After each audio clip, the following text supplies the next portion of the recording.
Good morning. So here we are up in northern Wisconsin. Another little video about our experiments in regenerative agriculture. Here we are 9 years into changing our practices and incorporating animals into our farm landscape. You are looking here at our laying hens and their friends, the roosters, who are pretty much free to go anywhere they want because they know to put themselves back in their house at night. Over here, off in the distance, you can see one of our meat bird pens that we move every day. These chickens here share an area with this summer 7 steers who are migrating through this pasture land using managed intensive grazing, and we're just noticing so much improvement. I just had to come out here and show you a couple things. So right over here, when you're using biology instead of chemistry to inflect a little fertility, you can see here, I hope, this is where the chicken house has been in the past.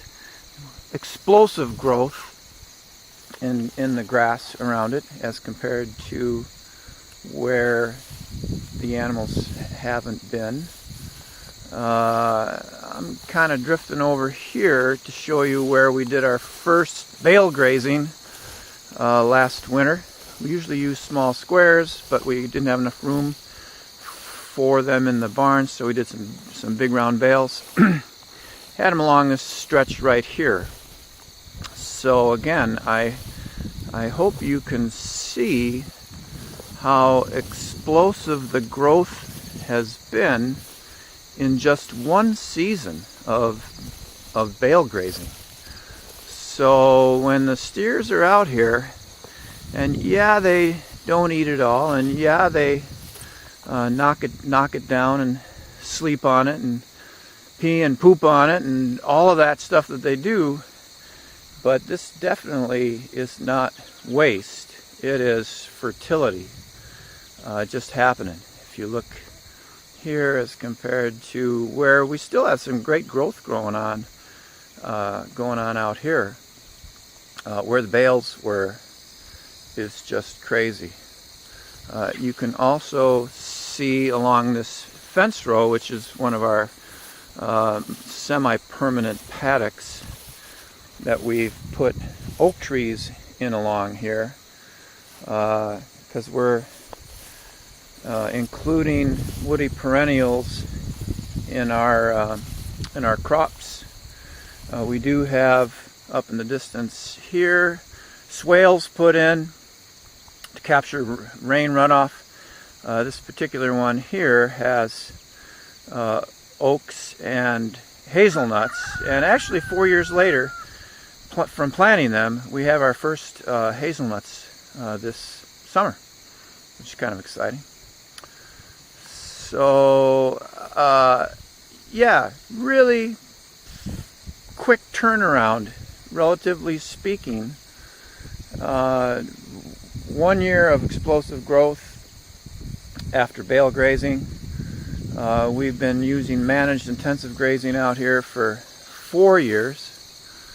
Prior to that, we just had, paddocks that we would leave them in for a week or two at a time, and wondered, do we really have to move them every day to get the benefit? Well, you really do.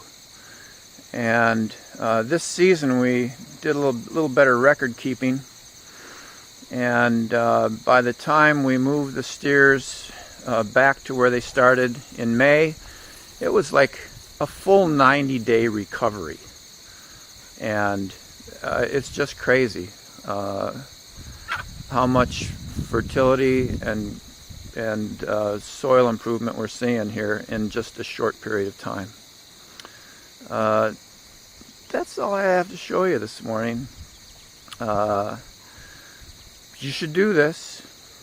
Everywhere I look and see lands that aren't used, I don't even want to say efficiently enough, but we've got some CRP across the road, and you know how that goes. It's supposed to be a benefit, but it's just a tumble of invasive annual weeds, not really doing much of anything. They really should change that, what you can do with CRP. They should have grazing going on and all kinds of different stuff going on. But it's such a beautiful day out here. I just had to give you another little video. Here's, the happiest chickens around. You got to be kidding me. Yeah, industrial ag, their treatment of animals has got to stop. But these guys here couldn't be any happier than they are to be chickens out in our pasture. They're doing nothing but symbiotically existing with the steers to do what's happened in grasslands all around the planet for thousands of years, interacting with each other. These guys really get rid of cow pies. It's unbelievable how quickly they do that, and we really don't feed them much in the summertime because they're getting so much of their nutrition from everything around them. So that's it. Look at this grass growing here. Look at that oak tree there. This place is going to be just amazing 60 years from now. These trees here, we planted them just 30 years ago as a windbreak, and yeah, look at that. So this is a great example of silvopasture, planting trees into existing pasture, creating all kinds of different ways to get not only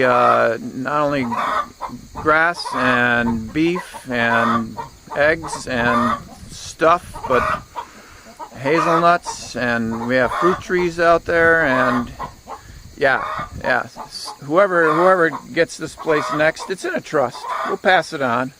Nobody's tearing our stuff out. They're going to be so happy we were here doing what we did. That's it from northern Wisconsin.